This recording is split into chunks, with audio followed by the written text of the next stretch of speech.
Good Wednesday afternoon. I'm Charity Menefee, Director of Communicable and Environmental Disease and Emergency Preparedness at Knox County Health Department. Our moment of gratitude today is for our healthcare providers. We are thankful for the many amazing providers in our community who have stepped up to the plate to provide care in a safe and thoughtful manner. Hospitals, clinics, doctors' offices remain safe places to go, so we urge everyone to not delay seeking care if you are in need. If you are still concerned, call ahead to your provider and see what options they have for telemedicine. And remember to schedule your yearly physicals for yourself and your family. Preventive checkups are important every year, but especially now, it's even more crucial to check with your provider and get caught up on any necessary vaccines to protect yourself and your family. While we're on the topic of healthcare partners, our hospitals have asked us to reiterate the importance of wearing masks and abiding by their visitation policy when you come to their hospital campuses. This is to protect the vulnerable patients inside, other visitors, and their staff. And it's critical that the hospital staff stay healthy so they can continue to care for our community. Now we want to talk about yesterday's increase. This was the largest single day increase we have seen since the pandemic began. As we've said before, these large increases are concerning. So we want to talk a little bit about what we are seeing with recent cases, because it is a small change from what we've been previously seeing. While we are seeing some small clusters, many of our cases have no known exposures, which means they have no known contact to a previous case. This can be an indicator of community spread. Some of our cases are reporting going to social gatherings and group events, and they're not following the 5 core actions like wearing a mask and physically distancing. We want our community to hear this because it further stresses the importance of taking your health into your own hands and following the 5 core actions.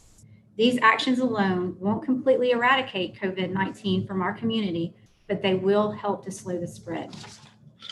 We'll now move into our local situation. We have 734 confirmed cases of COVID-19 in Knox County. Additionally, we have 24 probable cases. 593 of our cases have recovered, giving us 136 active cases. 63 individuals have been hospitalized at some point in their illness, and 8 Knox County residents are currently hospitalized. And we are thankful to report we have no additional deaths due to COVID or complications from COVID-19. I'll now open it up for questions. All right, please go ahead and type your questions into the chat feature, and remember to please type your name and the media outlet that you're affiliated with. The first question we have is from Alan Sims from inside of Knoxville. He says, several downtown restaurants have closed temporarily after finding potential exposure among employees. What is the guidance for restaurants or other businesses if an employee is diagnosed? So we work with those restaurants and businesses. It's a team approach on investigating the case and the circumstances for potential spread within the organization and make recommendations based on that. Specifically, restaurants are considered critical infrastructure. This is according to the federal government. It's CISA, the Cyber Infrastructure Security Administration, has a list of what is considered critical infrastructure, and restaurants, being people that feed us, are on that list. So what that means is we talk to them, we make sure the case appropriately stays home in isolation, and we do all the things we always do with our cases. We identify close contacts within the facility, and then we talk about quarantine for those. Critical infrastructure employees can continue to go to work while they are in quarantine, but they have to wear a mask the whole time they're there. There's no give or take on that.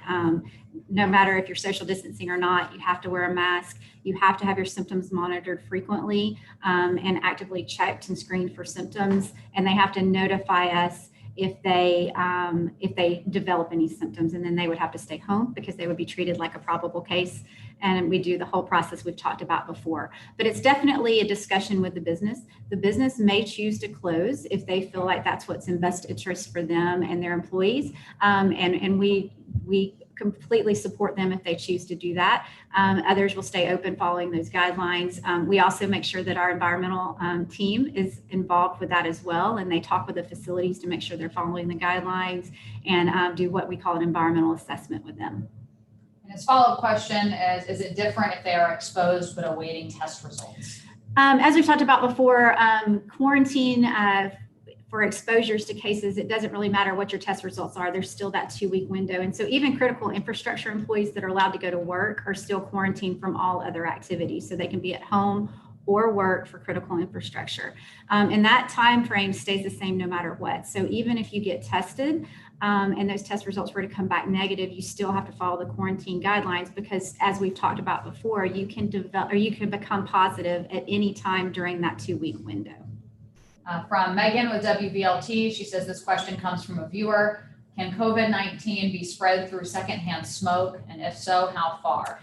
I've not seen any data on that. It's not listed as one of the modes of transmission that we're seeing right now. Again, this is a new virus, and that might change. That information could change in the future, but I'm not seeing any information on that from a body of evidence supporting it from CDC guidance and World Health Organization guidance to suggest that is a mode of transmission right now. From Elise with WBIR, the state is calling 2 counties close to Knox County hotspots. Are you concerned that having hotspots close to Knox County could create bigger issues here? Oh, as always, and we've talked about this a lot. The more cases that are happening in the community, whether it's our community or neighboring communities, is worrisome. And that's when we always go back to those 5 core actions, making sure that you stay home if you're sick or you've been asked to stay home, that you physically distancing at least 6 feet away from others. If you at all possible, making sure you're wearing your mask, washing your hands frequently, and disinfecting surfaces. But it's very concerning, and we're keeping an eye on it. And her follow-up question there is specifically any concerns as it relates to hospital capacity. We are looking at hospital capacity every day, and that does play in a role there. So when we look at, the daily numbers that I report for Knox County residents are Knox County residents at any hospital, and those are for our Knox County cases. Friday's benchmarks that we talk about are the entire region, all 16 counties that have 19 hospitals in them total. We look at the whole region for those benchmarks, and we will be looking at that, and any hospitalizations related in those counties will show up in that benchmark data on Friday. From Claire with WUOT, is there any number of cases or a spike that could happen over the next 6 days that would prevent Knox County from moving from a custom reopening plan to the Tennessee pledge? So that will be up to the Board of Health, and they'll be looking at all of our data next week during their meeting, and they'll make those recommendations of how they want to proceed. From Jeff with WATE, the active case count went up yesterday, then down today by substantial amounts. Can you offer any further explanation on the change? Yeah, that happens a lot. We might have had a cluster or a spike 10 days or more ago that had active cases coming in that are rolling off now. And not everybody rolls off right at the 10-day point. So if you're symptomatic with COVID and you've been symptomatic for a few days, we have to be 10 days plus 72 hours fever-free and improvement in your symptoms, all of those things. So it's not a hard cut line that every 10 days our new cases roll off. So it was just a group of cases happened to all roll off on the same day while we had others coming in. From Vincent with the Sentinel, on the KCHD website, it says that we have 16 new cases today.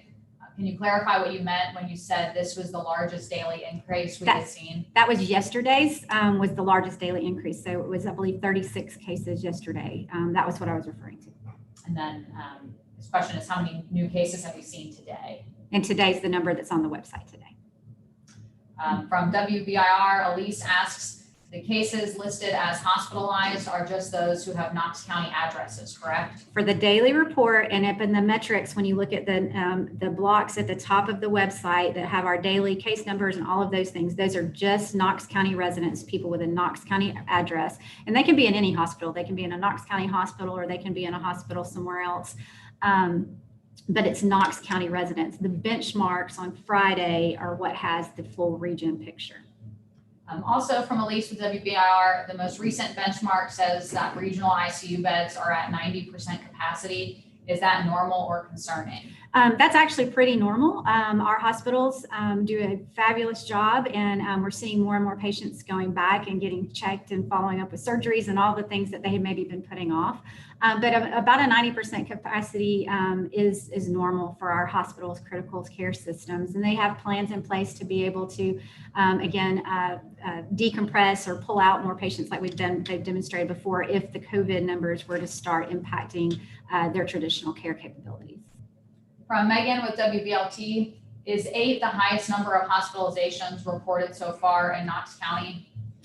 I think we've had 8 before, but we'd have to look back at that. I don't know for certain, but I'm pretty positive we've had an 8 before, but I'm not sure we've had more than that. We'll get back to that. Look back at the data and let you know. Her follow-up question is, what could be contributing to the increased number of people who need to be hospitalized due to COVID? There's a lot of factors there. I mean, all of the same things that put you at higher risk for complications still take effect here. And so your age, having other comorbidities like diabetes or obesity, lung disease, all of those things put you at greater risk of being hospitalized. So as we get more cases, we're going to expect, that percentage of hospitalizations will probably stay about the same. And so it could be having more cases and more people that are getting exposed. I'm not seeing a lot of evidence right now that we're in our data that there's, any changes in what we would expect to see in our hospitalizations. From Elise with WBIR, cases among the Hispanic community are still growing pretty steadily. Mm-hmm. What outreach are you doing, and do you think what you've done so far has been effective? We are continuing to work with the Latino community and leaders in that community. We're putting out videos regularly because we've been told that that's how the community prefers to receive information and get new information. So short videos with different topics. We are making sure that we got masks into organizations in the community to be able to help facilitate that. Just doing a lot of work. As far as right now, it takes a little while for messages to take, and we're sharing a lot of information on social media. I forgot that one as well. But sometimes it takes some time to see some change. And so we hope we do see some change soon. But we are continuing very much to keep an eye on and work with that. We need our partners to help get our messages out within the community. So if you are someone that's working with the Latino community and you have access to help share information and provide messages to them, especially as a trusted source, we ask that you share our messages, and those are available on our website. We have a YouTube channel for that. Lots of ways to help get messages to the community. From Megan with WVLT, how would the health department advise, the questions jumped down there.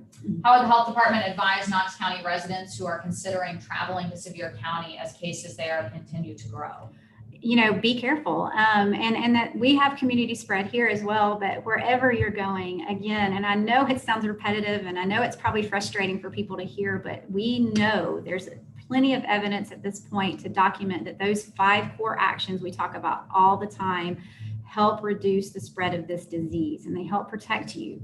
And so please continue to do that, whether you're going to Sevier County or you're going out in town here or anywhere. Following those actions is critical to help slow the spread of this disease and protect yourself and your loved ones.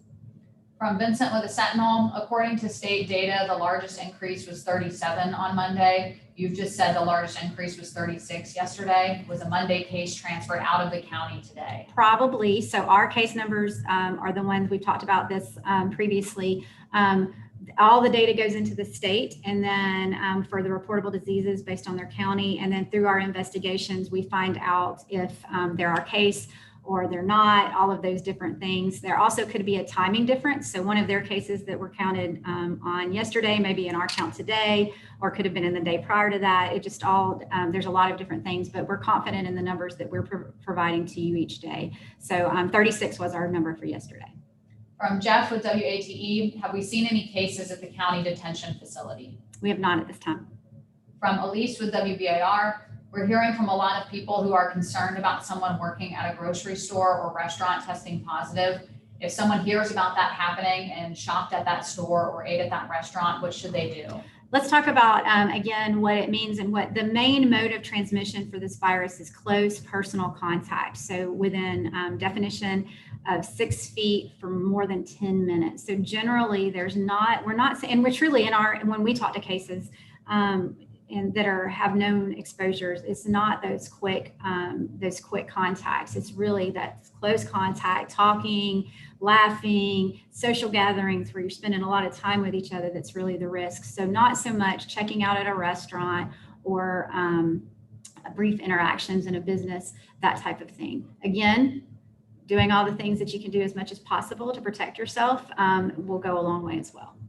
Her follow-up to that was, should they be concerned or should they avoid that business for the time being? That's always a personal decision because, again, there's spread in the community, and COVID can be anywhere that we go. And so making sure that you're making those decisions on what's best for you and your health, no matter what, moving forward. So if it's something you're concerned about, then you don't have to go, then don't go. But, everybody is empowered to make those decisions, and we encourage you to do that and to do everything you can to protect yourself when you're concerned. From Brian Hornback, have all inmates at the detention facility and jail been tested? That's a great question for the jail and the detention center. They would be able to provide you more information on that. Yeah, and the same goes for that follow-up question there as well, Brian. From Elise with WBIR, what is your message to young people who continue to be responsible for the majority of the cases? You may feel like you're not at risk from this when you're young, and you're not seeing a lot of hospitalizations in that group and all of those things, but we want people to know to keep in mind that you can have this and not even be aware you have it. We do have asymptomatic people. We know that there's asymptomatic spread, and you come in contact with people every day that could be at risk from having serious complications from this disease, and be aware of that. And so please, again, follow those 5 core actions whenever you're out and about. Don't go to the big parties and events. Make sure you're social distancing, make sure that you're wearing a mask and doing all of those things to help prevent spread in the community, because while it might not have a big impact on you personally, there's people in your life that it could. Also from Elise with WBIR, for people who get really ill, how long does it take on average for someone who is sick to need hospitalization? In other words, given high new case numbers recently, when might we expect to see an increase in hospitalizations? I'd have to go back and look at the data on that. We can answer the question, follow up with you on that. But it's typically, 5-7 days or more. I believe it's what the last data looks like that we when we reviewed that. So we're taking a note. We'll go back and see what that's looking like right now and follow up with you on that. Any other questions, please go ahead and submit them into the chat feature now.